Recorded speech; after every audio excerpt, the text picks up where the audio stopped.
ओम शं शनिश्चराय नमः। आज की इस वीडियो में हम आपको बताएंगे कि किस तरह शनिदेव की पूजा अर्चना कर उन्हें खुश किया जा सकता है। राधे राधे दोस्तों, आज हम फिर से हाजिर हैं आप सभी के समक्ष एक और नया वीडियो लेकर, जिसमें हम आपको शनिवार व्रत की विधि, महत्व और इस व्रत की कथा बताएंगे। शनिवार के व्रत को रखने से क्या लाभ होता है और इस शनिवार के व्रत में क्या खाएं क्या ना खाएं, इस दिन किन चीज़ों का दान करें और कब इस व्रत का उद्यापन करें, हम आपको संपूर्ण जानकारी देंगे। शनिदेव को न्याय का देवता कहा जाता है। इस दिन भगवान शनिदेव की पूजा की जाती है। कहा जाता है यदि आपका शनि ग्रह शांत है तो आपके जीवन में हर प्रकार से सुख और शांति रहती है। शनि ग्रह यदि कुंडली में अच्छे हैं तो शारीरिक व मानसिक पीड़ा भी आपसे दूर रहती है। इसके लिए सबसे पहले आपको छल कपट और झूठ से परहेज रखना होगा। छल कपट झूठ से यदि आप दूर रहते हैं तो शनिदेव कभी भी आपको नुकसान नहीं पहुंचाएंगे। लोहा, उड़द, सरसों का तेल, काले वस्त्र, काले तिल इत्यादि शनिदेव को अत्यंत ही प्रिय हैं। इसलिए इन्हीं सभी वस्तुओं से शनिदेव की पूजा की जाती है। शनिवार के दिन शनि चालीसा, शनि स्तोत्र और शनि मंत्र का जाप करने से शनिदेव उल्टे भाग्य के लेख भी सीधे कर देते हैं। यह तो हम सभी जानते हैं कि शनि देवता न्याय के देवता हैं। हमारे कर्मों का फल देने का पूरा कार्यभार शनिदेव पर है। लेकिन कई लोग शनिदेव को एक बुरे देवता के रूप में देखते हैं, जो कि गलत है। शनिदेव अगर किसी को उसके बुरे कार्यों की सज़ा देते हैं तो उसके अच्छे कार्यों के लिए अच्छा फल भी प्रदान करते हैं। शनिदेव महान हैं। उनकी छत्र छाया में आए हर इंसान का कल्याण होता है।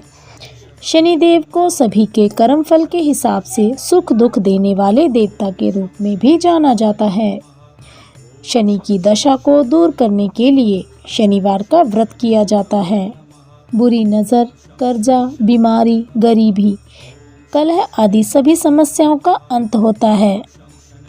शनि की 7.5 का समय हर व्यक्ति के जीवन काल में जरूर आता है, परंतु यह नुकसान केवल उन्हीं को पहुंचाता है जो छल कपट का जीवन व्यतीत करते हैं, जो अपना समय धर्म कार्यों में और अपने धन को दान पुण्य के लिए प्रयोग करते हैं। उन्हें शनिदेव के 7.5 कभी भी नुकसान नहीं पहुंचाती, अपितु उन्हें तरक्की के राह दिखाती है। शनिदेव भगवान शंकर को अपना गुरु मानते थे। भगवान श्री कृष्ण के भक्त थे और शनिदेव जी हनुमान जी के प्रति बहुत ही श्रद्धा रखते थे।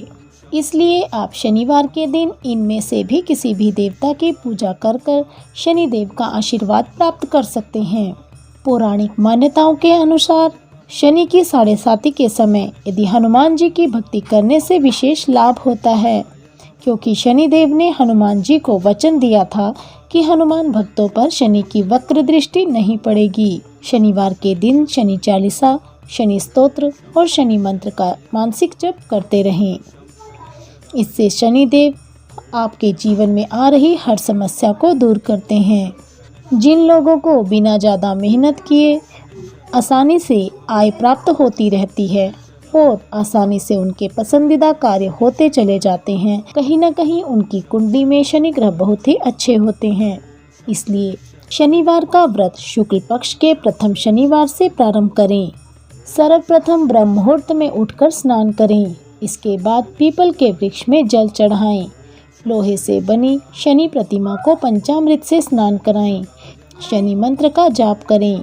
शनिवार का व्रत प्रारंभ करने से पहले हाथ में जल, नीले पुष्प, काले तिल आदि लेकर संकल्प अवश्य करें और शनिदेव के समक्ष प्रार्थना करते हुए विषम संख्या में यानी 11, 21 या 41 व्रत रखें और कहें, हे प्रभु, हम आपके इतने व्रत रखने जा रहे हैं, हम अपने व्रतों को बिना किसी विघ्न के पूर्ण कर सकें, इसलिए हम पर आप कृपा बनाए रखना और हमारी मनोकामना पूरी करना। शनिवार के व्रत में किस प्रकार का भोजन ग्रहण करें? शनिवार के व्रत में उड़द की दाल या उड़द की दाल से बनने वाले व्यंजन, बैंगन की सब्जी, नीले रंग की सब्जियां, अरबी, कसैले स्वाद की सब्जियां आदि आप ले सकते हैं। मांसाहार का भोजन ना खाएं। सफ़ेद रंग की वस्तुएं ना खाएं, जैसे दही, दूध, पनीर आदि का सेवन ना करें। इसी भोजन को बनाने के पश्चात एक थाली में लगाकर स्वयं भोजन करने से पहले किसी मजदूर, गरीब इंसान, भूखे और वृद्धों को अपने सामर्थ्य अनुसार अवश्य दान करें। जितने व्रत रखने का संकल्प आपने किया था, जब वह व्रत पूर्ण हो जाए तो उससे अगले शनिवार को उद्यापन करें। उद्यापन के दिन वह हो सके तो व्रत के हर शनिवार काले तिलों से और सरसों के तेल से शनिदेव का अभिषेक करें। काले चने और गुड़ का प्रसाद स्वरूप भोग लगाकर सभी प्रियजनों में बांट दें। तत्पश्चात प्रसाद स्वयं ग्रहण करें। यदि आपके घर के आसपास शनिदेव मंदिर नहीं है तो घर के आसपास लगे पीपल के पेड़ के नीचे भी आप सरसों के तेल का दिया जला सकते हैं। पीपल में सूत बांधकर 7 बार परिक्रमा करनी चाहिए। शनिवार के व्रत में जो भी भोजन आप स्वयं के लिए बनाते हैं, उस भोजन की एक थाली लगाकर पहले किसी ज़रूरतमंद गरीब इंसान या किसी वृद्ध को दान अवश्य करें। इससे आपकी उन्नति निश्चित है। शनिवार के दिन शनिदेव की पूजा के पश्चात उनसे अपने अपराधों व जाने अनजाने किए गए पाप कर्मों के लिए क्षमा याचना करनी चाहिए। शनिवार के दिन एक बात का विशेष ध्यान रखें कि इस दिन घर में लोहे से बनी वस्तुएं, चप्पल, जूते व झाड़ू आदि खरीद कर ना लाएं। तो आइए शनिदेव का ध्यान करते हुए सुनते हैं शनिवार व्रत की कथा।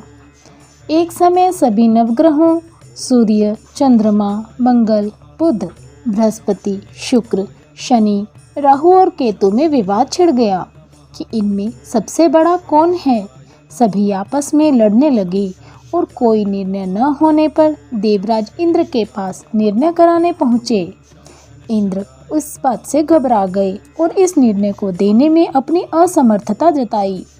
परंतु उन्होंने कहा कि इस समय पृथ्वी पर राजा विक्रमादित्य हैं, जो कि अति न्यायप्रिय हैं। वो ही इसका निर्णय कर सकते हैं।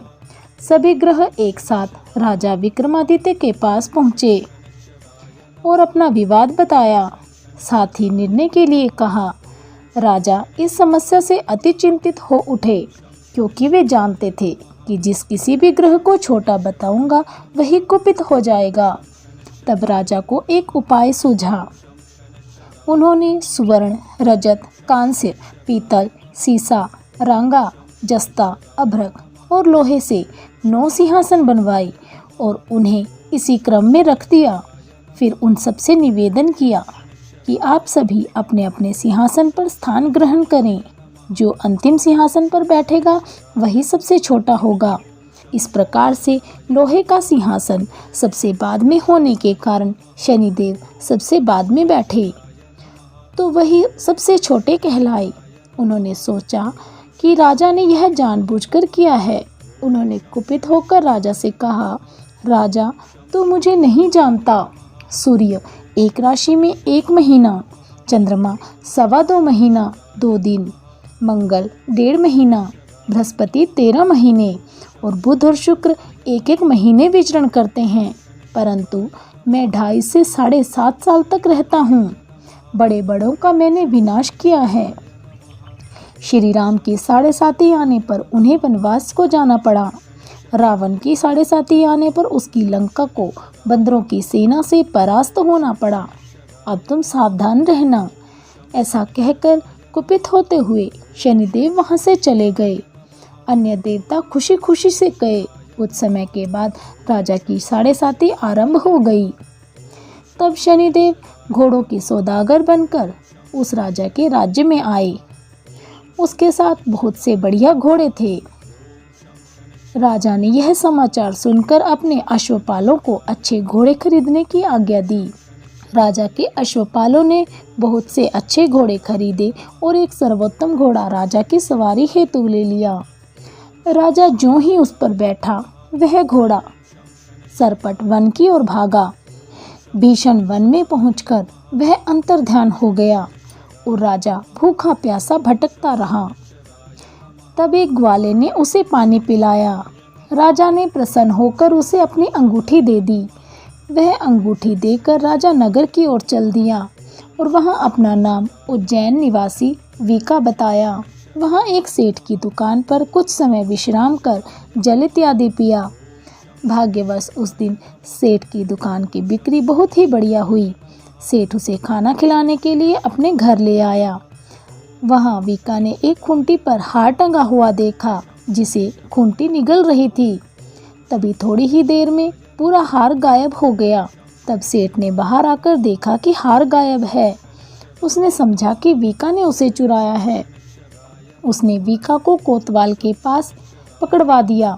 फिर राजा ने भी उसे चोर समझकर हाथ पैर कटवा देने का आदेश दिया। वह चौरंगिया बन गया और नगर के बाहर फेंकवा दिया गया।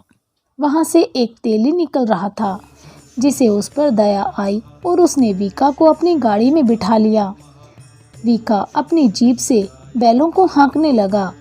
उसी वर्ष राजा की शनि की दशा समाप्त हो गई। वर्षा का समय आने पर वह मल्हार गाने लगा। तब वह जिस नगर में था वहां की राजकुमारी मनभावनी को वह इतना भाया कि उसने मन ही मन प्रण कर लिया कि वह उस राग गाने वाले से ही विवाह करेगी।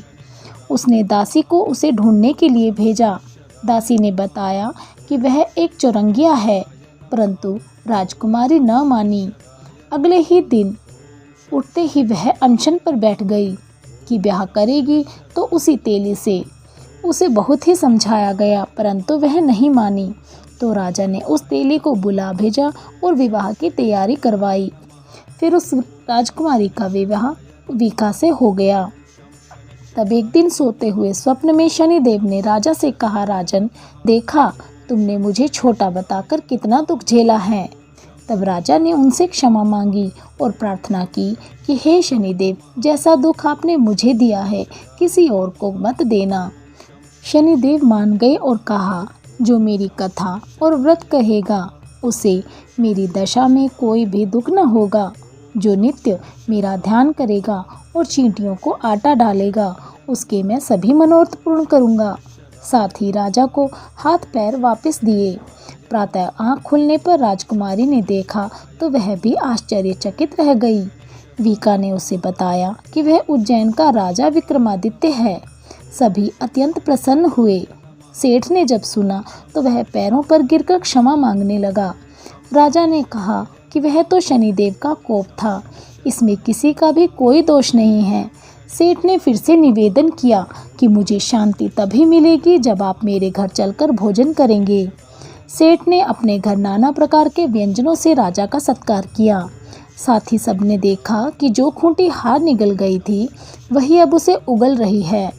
सेठ ने अनेक मोहरें देकर राजा का धन्यवाद किया और अपनी कन्या श्री कंवरी से पाणी ग्रहण का निवेदन किया। राजा ने सहर्ष स्वीकार कर लिया। कुछ समय पश्चात राजा अपनी दोनों रानियों मनभावनी और श्री कंवरी को सभी दहेज सहित लेकर उज्जैन नगरी को चले। वहां पूर्ववासियों ने सीमा पर ही उनका स्वागत किया। सारे नगर में दीप प्रज्वलित किए गए और सभी ने बहुत ही खुशी मनाई। राजा ने घोषणा की कि मैंने शनिदेव को सबसे छोटा बताया था, जबकि असल में वही सर्वोपरि हैं। तब से सारे राज्य में शनिदेव की पूजा और कथा नियमित होने लगी। सारी प्रजा ने बहुत समय खुशी और आनंद से बिताया। जो कोई शनिदेव की इस कथा को सुनता और पढ़ता है, उसके सारे दुख दूर हो जाते हैं। व्रत के दिन इस कथा को अवश्य ही सुनना चाहिए। बोलो श्री शनिदेव महाराज की जय। और दोस्तों, इसके साथ ही हम आपसे विदा लेते हैं। आशा करते हैं कि आपको यह जानकारी पसंद आई होगी। अपनी राय हमें कमेंट बॉक्स में लिखकर ज़रूर पहुंचाइएगा। साथ ही हमारी इस वीडियो को एक लाइक देना ना भूलिएगा और ज़्यादा से ज़्यादा शेयर करिएगा। मिलते हैं आपसे अपनी अगली वीडियो के साथ। तब तक के लिए नमस्कार। यह वीडियो देखने के लिए धन्यवाद।